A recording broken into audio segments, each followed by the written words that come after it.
بسم اللہ الرحمن الرحیم۔ السلام علیکم ناظرین۔ آج کا چونکہ میرا موضوع بہت اہم ہے اور میں یہ نہیں چاہتا کہ کوئی بھی تفصیل جو ہے وہ آپ کو پہنچنے سے رہ جائے، تو اس لیے میں یہ ریٹن لکھا ہوا جو میں نے پہلے لکھا ہے وہ آپ کی خدمت میں پڑھ کر ہی پیش کر رہا ہوں۔ ناظرین کرام، عالمی سطح کے جتنے بھی تھنک ٹینک ہیں، جتنے مفکر ہیں، جہاں کرونا کو بایولوجیکل جنگوں کی ابتدا قرار دے رہے ہیں، وہاں پراکسی وار اور ان پٹ سورسز کو برباد کرنا بھی اہم جنگی ہتھیار بن چکے ہیں۔ تھائی لینڈ ایک ایسا ملک ہے جو زندگی کے قریباً ہر شعبے کے لیے اچھی پناہ گاہ ہے۔ جیم سٹون کی سب سے بڑی منڈی ہے، اور آپ کا پتہ ہے جیم سٹون جو کرنسی کی ٹرانزیکشن کے حوالے سے ریڑھ کی ہڈی کی حیثیت رکھتا ہے۔ یہ بزنس جہاں بڑی بزنس کمپنیوں اور بزنس کمیونٹی کے لیے سونے کی چڑیا ہے، وہاں عالمی طاقتیں بھی اپنے خفیہ دفاعی سسٹم کو عالمی سطح پر نیٹ ورکنگ کے لیے ہتھیار کے طور پہ استعمال کرتے ہیں۔ اس لیے تھائی لینڈ کی بزنس کی سب سے بڑی مارکیٹ ہونے کی وجہ سے چین، روس، امریکہ، اسرائیل اور دیگر ممالک کی انٹیلیجنس ایجنسیوں کا بھی یہ خصوصی توجہ کا حامل ملک ہے۔ دوسری طرف تھائی لینڈ عیاشی کے لیے بھی اپنا ثانی نہیں رکھتا، کیونکہ عالمی کھیلوں کی جوہری ایسی جگہوں کو اپنی دوسری پناہ گاہ سمجھتے ہیں۔ موجودہ عالمی کشمکش میں چائنا بمقابلہ امریکہ جو ہو رہی ہے، دونوں کی پراکسی وار کے لیے تھائی لینڈ میں بصورت جمہوریت اور بادشاہت کے اقتدار کے غلبے کے لیے شروع ہے۔ چائنا کو بادشاہت اور امریکہ کو جمہوری سسٹم اپنے مفادات کے تحفظ کے لیے سوٹ کرتا ہے۔ حال ہی میں بینکاک کی سڑکوں پر 50,000 افراد کے قریب تھائی لینڈ کے لوگوں نے بادشاہ کے حق میں مظاہرے کیے۔ اس طرح ہزاروں افراد نے جمہوریت کے حق میں مظاہرے کیے۔ اس موقع پر انڈیا، جو کہ امریکی مفادات میں بمقابلہ چائنا امریکی پائنیئر انڈین ایجنسی امریکی پارٹنر ہے۔ انڈین ایجنسی راج جو کافی عرصے سے تھائی لینڈ میں انڈین ایمبیسی کے ذریعے سے خفیہ منصوبے پہ کام کر رہی تھی، اس کی زہری انٹری بھی ہو گئی ہے۔ انڈین انسانی سمگلروں کو گرتاج سنگھ، جو کانگڑا کا انڈین پنجاب کا رہنے والا ہے اور انڈین خفیہ ایجنسی کا اعلیٰ آفیسر ہے، اپنے سینئر افسر سبھاش، جو یہ سارے ظاہر آپ کو جعلی نام ہی ہوتے ہیں، یہ لوگ پاکستانی انسانی سمگلر ظاہر شاہ جو بینکاک میں ہے، اس کے کرندے ضیاء خان، رضی شاہ اور عمران جو ملیشیا اور ترکی میں بھی نیٹ ورک چلا رہے ہیں، یہ سب گرتاج کی سرپرستی میں ظاہراً انسانی سمگلنگ، انڈین پاکستانی جعلی کرنسی اور دیگر جرائم میں ملوث ہیں، لیکن حقیقت میں ان کے مقاصد دہشت گردانہ ہیں۔ گرتاج سنگھ اور انڈین ایمبیسی تھائی لینڈ کی سرپرستی میں پاکستانی اور دوسرے مسلم نوجوانوں کو ڈی ٹریپ کر کے خفیہ مقاصد کے لیے تیار کرنے اور استعمال کرتے ہیں۔ آپ کو پتہ ہے یہ تھائی لینڈ ہی راہ کا ٹریننگ ہیڈ کوارٹر بھی ہوا کرتا تھا، یہ یعنی پرانا اڈا ہے اس کا، اور پاکستان کے حقیق، لیکن بات یہ ہے کہ جہاں اس طرح کے معاملات ہوتے ہیں نا، وہاں پاکستان کو کے بھی تو یہ مارخور جو ہے نا وہ پھر ایکٹیو ہو جاتے ہیں نا، ایسی کمال بات تو نہیں ہے۔ انہوں نے نا بڑی ہوشیاری سے سبھاش اور گرتاج سنگھ اس کے کرندوں کو انگیج کیا۔ پاکستان ایمبیسی کی ہی خفیہ اطلاعات پر ظاہر شاہ اور اس کے کارندے جعلی کرنسی، جعلی پاسپورٹ، انسانی سمگلنگ کے استعمال کے جرم میں اب بینکاک پولیس کی حراست میں ہیں، لیکن دوسری طرف اس گرفتار دہشت گرد گروہ کی انڈین ایمبیسی اور سبھاش اور گرتاج نیٹ ورک خفیہ طور پہ مدد کر رہا ہے، اور میڈیا میں اپنی اینٹی پاکستان لابیز کے ذریعے پاکستانی سفارت خانہ اور ISI پر الزام تراشی کی جا رہی ہے، لیکن پاکستانی ایمبیسی نے تو حقیقت میں بینکاک پولیس کی مدد کی اور تھائی لینڈ کو راہ کی مدد سے تیار کردہ دہشت گردی سے بچانے کی کوشش کی۔ اچھا، یہ جو عالمی میڈیا کی توجہ بھی اس طرف اب مبذول ہو رہی ہے اور اس ایشو کو ہائی لائٹ کیا جا رہا ہے، جس کو پاکستانی سفارت خانے کی پروفیشنل ورکنگ نے آنے والے وقت کی بڑی تباہی سے تھائی لینڈ کو بچا لیا۔ بڑا احسان ہے یہ ISI کا تھائی لینڈ پہ، جو انہوں نے یہ بہت بڑا ایک نیٹ ورک پکڑ کے تو ان کو دیا ہے۔ سبھاش اور گرتاج سنگھ جو کلبھوشن یادو کے سٹائل کی نیٹ ورکنگ کے ماہر ہیں، ان کی کوشش ہے کسی نہ کسی طرح تھائی لینڈ میں جمہوریت اور بادشاہت کے غلبے کی تحریک میں پاکستانی اور دیگر مسلم نوجوانوں کے جذبات کو ابھار کر متشدد اور خونی واقعات کروا کر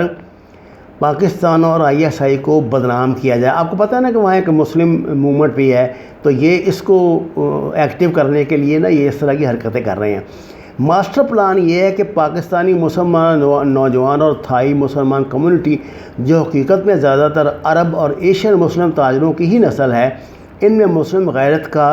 جینس تو ہے، لہٰذا اسے جذباتی مسلمانوں کو ٹریپ کر کے چائنا اور امریکہ کی پراکسی وار میں استعمال کر کے آگ اور خون کے کھیل میں نئی شطرنج کی بساط ترتیب دی جائے۔ پاکستان ایمبیسی نے اپنے اخلاقی ساخت کو ظاہراً داؤ پر لگا کر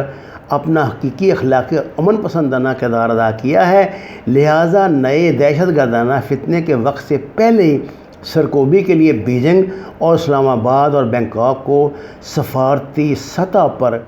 سبھاش اور گرتاج سنگھ نیٹ ورک کی سرکوبی کے لیے اپنا کردار ادا کرنا چاہیے، اور وہ اسے کر بھی رہے ہیں۔ اگر یہ کھیل پھر بھی سمجھ نہ آئے تو کلبھوشن ایک کھلی کتاب ہے، اس کا کیس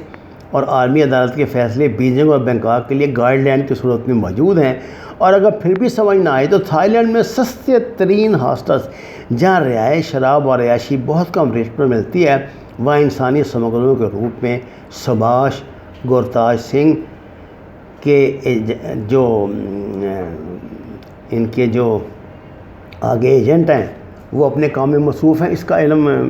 بہت اچھی طرح تھائی لینڈ کو بھی ہو چکا ہے۔ ناظرین کرام، ان کی کوشش یہ اصل میں رہا کی کہ وہ یہاں جو پہلے سے جاری ایک مسلم موومنٹ ہے اس کو دوبارہ ایکٹیو کرے، جو کہ پاکستان کی کوششوں سے اب نارمل زندگی گزار رہے تھے، یہ دوبارہ ان میں شرپسندی پیدا کر کے انہوں تھائی لینڈ کی حکومت سے ٹکرانا چاہتے ہیں۔